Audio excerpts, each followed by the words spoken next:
না, আজকা মনে হয় একটু বেশি মাল খাইলাইছি। কেমন জানি লাগতাছে। মোরা শরীরে কেমন একটা গন্ধ, মাংসটা কেমন টান টান, মনে হইতাছে চর্বিগুলা লড়তাছে। না না, এইসব ভাবলে হইব না, কাজ শেষ করি। রতন আর কিছু না ভেবে ব্লেড নিয়ে কাটতে শুরু করে মৃতদেহের পেট। হ্যাঁ, ছি ছি ছি, রক্ত ছিটকা এলো। হ্যাঁ, ব্যাপার কি? মরা লাশের গায়ে থাইকা তো রক্ত বাইরানোর কথা না, তবে কি?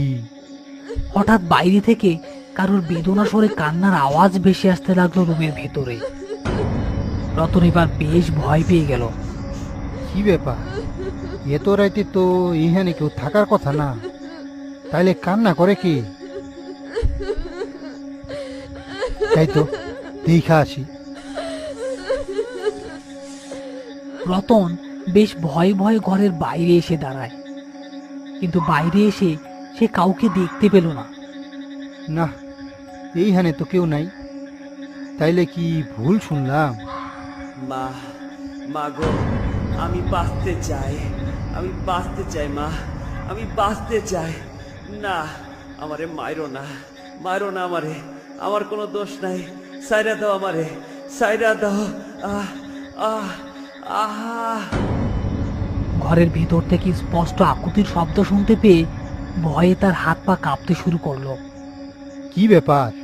ঘরের ভিতরে তো কেউ নাই, তাইলে এমন চিৎকার কইরা কে কারে ডাকলো? না, ভিতরে যাইয়া দেখি তো। কিন্তু কিন্তু এখন ভিতরে যাওয়াটা কি ঠিক হইব? না না, আমি রতন ডুম, আমার কেউ ভয় দেখাইবার পারবো না। রতন নিজের মনে সাহস জুগিয়ে ভেতরে ঢোকার যোগান করলো, কিন্তু ভেতরে ঢুকে সে কেবল মরা লাশটা ছাড়া ঘরে আর কাউকে দেখতে পেল না। এইটা তো মরা। উফ, আমার মাথাটা কি কাম করতেছে না, নাকি আমি পাগল হয়ে গেলাম? এই ঘরে তো কেবল এই একটাই লাশ ছাড়া কিচ্ছু নাই, তাহলে ঘরের ভিতরে কানলো কেডা, আর বাইরেই বা কানলো কেডা? এত সব কিছু ভাবতে ভাবতে হঠাৎ রতনের চোখ পড়ল বেডে শুয়ে রাখা অর্ধকাটা লাশটার উপর। তারপর যা দেখলো তাতে সে নিজের চোখকে আর বিশ্বাস করতে পারল না।